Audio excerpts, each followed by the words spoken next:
What it is, what it do, it's your boy Dapper back with another Power Raising Can review just for you. Um, Shoot, we at episode 9 now. It's getting crazy. You know what I'm saying? I feel like, Loki, I feel like this was a calm episode 9. You know what I'm saying? But we'll get into it. You know what I'm saying? Before we get into anything, make sure you hit that subscribe button, hit that like button, and now we can get into it. Kicking older, forever gang, I'm never switching over. Made a lane and niggas can't get over. I can't mess with rappers, they be bogus. Rather get the pack and keep it over. Alright, so I've been saying it kind of loosely this whole season that, like, this is kind of this season for Kanan, as much as he has as much as he has going on, it's not too much going on as far as like talking points. It's more so like just like like his demeanor, his emotions, his ability to dissociate with the family. You know what I'm saying? Things of that nature that is kind of what's really like the pulling point of his character this season. So like in this episode, we see like he's definitely bolder. Like we know Kanan in the original Power to be very bold and not really care, give a damn, kind of just like 50 basically. You know what I'm saying? We see that now because like what I'm saying, him and Ronnie are partners. But we saw in this episode, you know what I'm saying, him getting kind of like, and we saw it in the last episode with him like kind of having to put Ronnie in his place a couple times. Like, look, let's like, you know what I'm saying, get your hands off him, or you know what I'm saying, you don't gotta worry about what I'm doing, nigga. Like, you know what I'm saying, stuff like that, where like he's like kind of sonning Ronnie in a sense, but like obviously Ronnie know they business partners, and Ronnie know he can't get nothing done without Kanan. So you know what I'm saying, and Ronnie's respecting him. And it's honest, we'll get to Ronnie in a second because there's an interesting point about Ronnie's respect for hierarchy that I want to touch on. But you know what I'm saying? Just we see Kanan's like emotions and his maturity in himself and belief in himself and confidence in what he's got going on growing. And that's kind of been the theme of the season so far for him. You know what I'm saying? Because he's really not messing with the family like at all. Like, and it's crazy to see that because, you know what I'm saying, before he would bend over backwards pause for his family. Now it's like, I ain't doing much. You know what I'm saying? Obviously, Juke is where they draw the line. Everybody supports Juke, and that's great. But, you know what I'm saying, it's getting to a point where like, you know what I'm saying, his mom is messing with the money and something gotta get done. Now obviously I don't think it's in Kanan's heart to kill his mom or you know what I'm saying, order his mom to get hit or anything like that. But he's still on his F Rock stuff for sure. You know what I'm saying? That's where him and Ronnie align 100%. All right, Rock. So like we saw Rock got the operations up and running, man. We see them barrels is getting filled. They moving that product throughout the special sauce at the Chinese restaurants.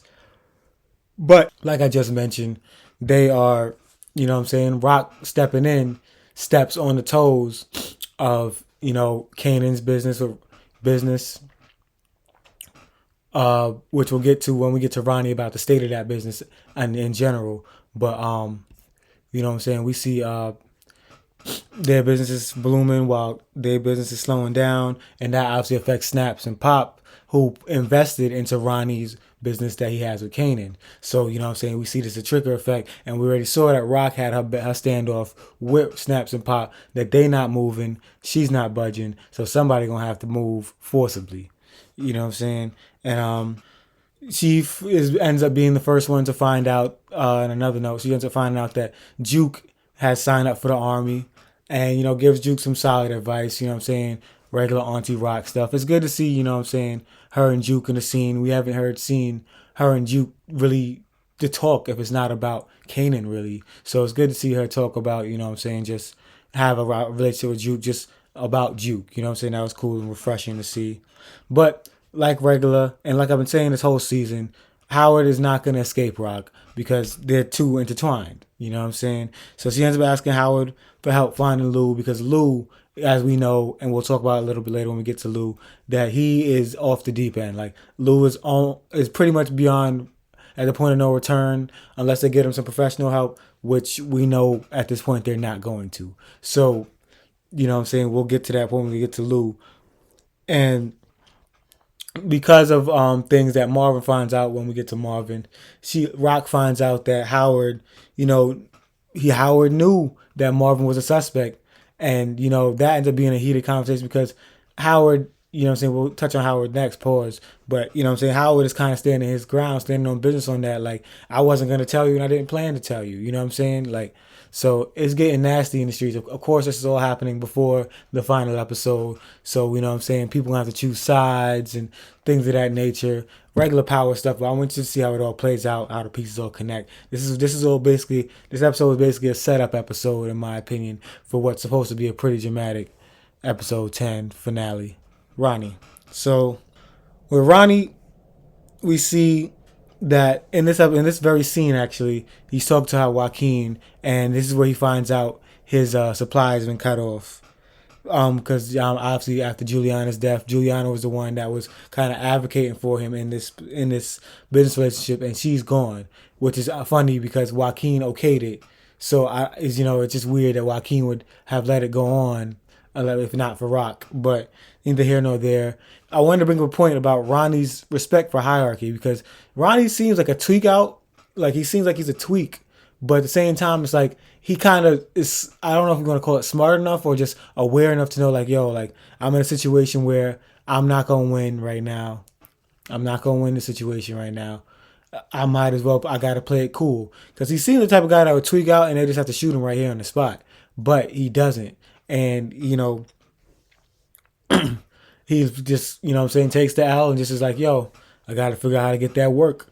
You know what I'm saying? Because now he has no work. He has no supplier. You know what I'm saying? So he got to figure something out. And he's like working with Kanan, so you know what I'm saying. Kanan's the brains. He's the muscle. So Kanan's gonna probably be Kanan's job to figure that out anyway.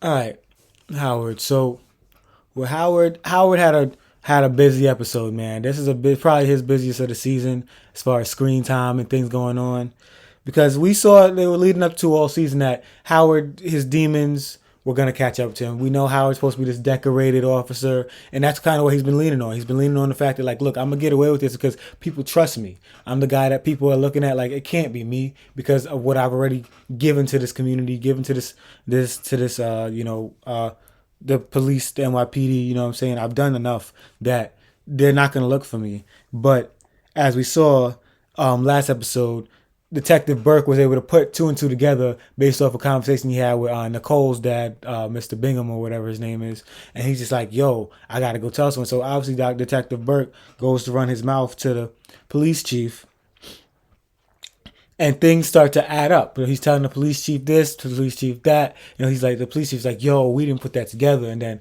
Laverne Thomas jukebox name pops back up. You know what I'm saying? So it's a lot. It's a lot going on, and obviously Howard has to come in.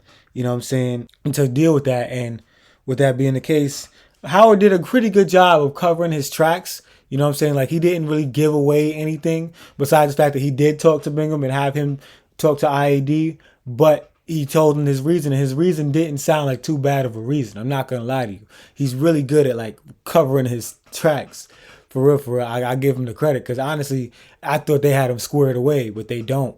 And with that being said, the task force still has nothing on him, for real, for real. But he knows now that he's up, like, he has to really cover his tracks. Like, he can't be out there, you know what I'm saying, like, just a willy nilly. Like, every move from now on really matters. And he's at the point where he's chosen himself at this point, because obviously, like I said, Rock finds out that he knows that Marvin was a suspect, and he ups it and tells, like, look, I might have told him that they was even looking in the right direction. Like, I'm telling him, like, look, you good. Like, he's a suspect, and you're right. There's something there. You know what I'm saying? He's always been up to no goods. You know what I'm saying?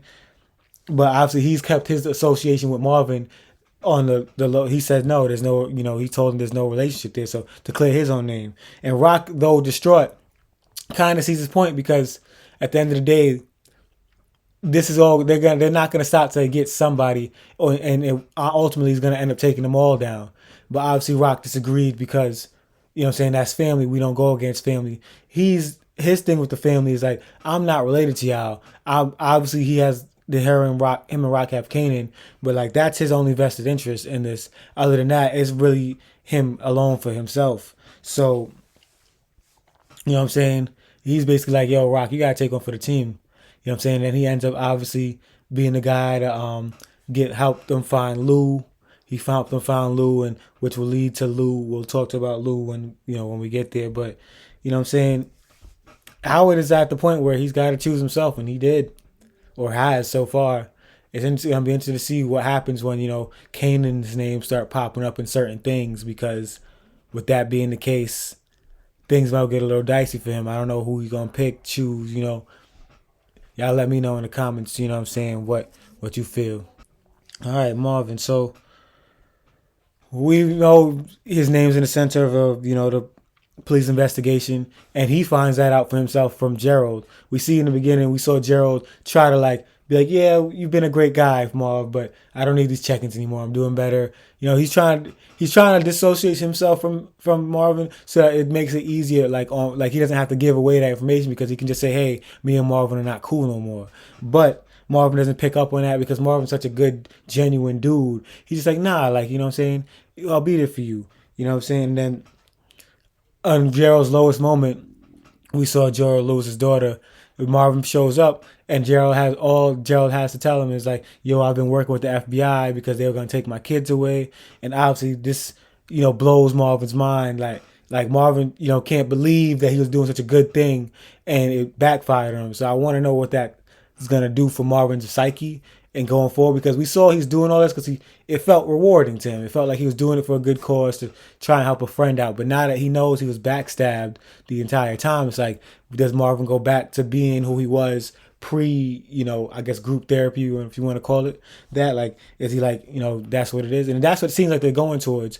When we get into Lou, I'll expound on that a little further.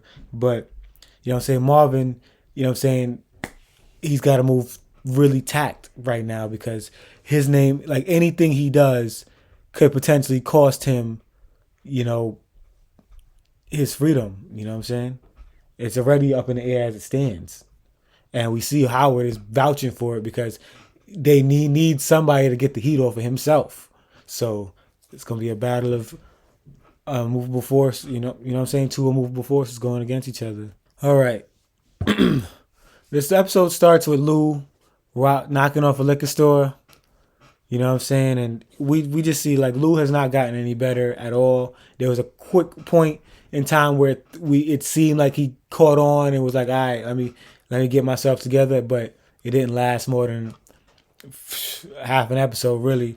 So, he ends up going ghost, and they got to go on a wild goose chase to find him. They got Howard involved, streets involved, all that stuff to try and find him. They finally caught him in a bar. They dragged him out, put him in, had him sitting down, you know what I'm saying? Had him sitting down in the house waiting for Rock and them. But in the meantime, he figures out, Howard is there, obviously, and he figures out that Howard is the one that kind of put him in this predicament, because Howard's the one that told Rock that Scrap was snitching, when all in all, that wasn't the case. So all Lou's problems stem from that situation where he had to kill Scrap, which I think is a weird choice on the writer's end, I'll be honest, to have that be his thing, but because I don't remember him and Scrap being, I know Scrap, they was close. Scrap was a real soldier for them, but I remember them being besties like that. But you know what I'm saying, the writers got it right, and I get it. But it's it all ultimately leads to what we know. It was him, Rock, Marv in the car, Rock driving him off to what seems to be a cool, calm, quiet, no security, no cameras area, obviously, no people. And it seems like they're about to, kill him, basically, whack him. And, Lou obviously is in there distraught, can't believe it, because his death seems to be is going to be at the hands of his brother and sister. But my question to y'all is, do y'all think that he even dies? Do you think they just put him somewhere that he can't escape from? Because it's hard for me to see Rock turning her back on family, even in Marvin too. I feel like they don't kill him. I feel like they give him out, and I feel like he takes it. And maybe when they need him again, he'll pop back up. Maybe next season or something like that. I can't see them killing Lou, and I think that's the reason why they didn't show us, unless they're gonna open up episode 10 with it. But I don't see them killing Lou. That's their baby brother, and he just needed help. I just can't see it happening. All right, so here's Pop I mean, Snaps. Which one is Snap? Well, I think this is Snaps. But yeah. So I'm using him to represent both parties, but there I just wanted to show it to say like, yo, these two are not playing around, and it's interesting to see like I like their introduction into the storyline more than I like Ronnie's, to be honest. But them two are clearly not playing. They're both great actors, and when they come on screen, it's always a great moment. You know what I'm saying? And it's he had to tell Ronnie like, look, the work stowed up, and like for him to be able to talk to Ronnie the way he does, and we go that goes back to my point about Ronnie respecting hierarchy and things of that nature. It shows that like he has a history. Him and his wife have a history of handling business at a point, because he even tells Ronnie, look, you only alive because of me. So don't get loud in here. And then obviously, he's in business with Kanan too. He's like, yo, look, y'all got to find a way to get this work. You know what I'm saying? Because we too invested in this. Money done went out the window. So y'all owe me. You know what I'm saying? He seemed very serious about that. You know what I'm saying? So hopefully Kane and Ronnie know what they're doing, because these two don't seem like they play about their money or their time. Juke.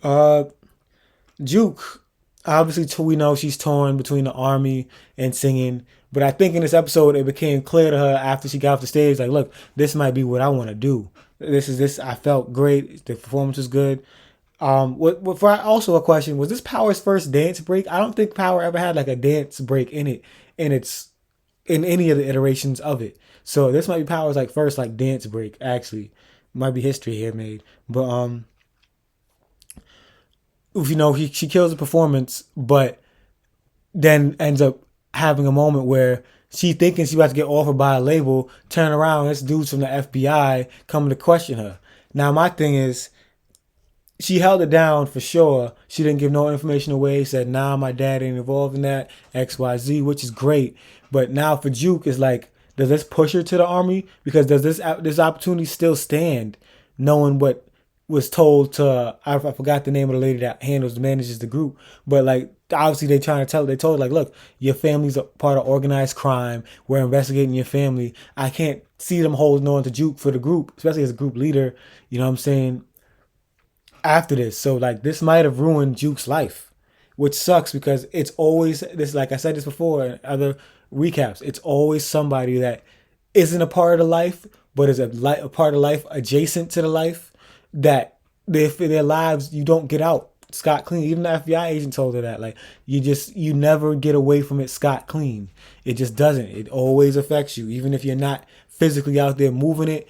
Even though just because you're adjacent to it, your opportunities can get stopped. And I really hope that doesn't happen for Juke, but it seems like it might, because we obviously know that Juke doesn't become some superstar singer. So this might be where, the lines crossed, and, she lost it all as far as the singing career goes.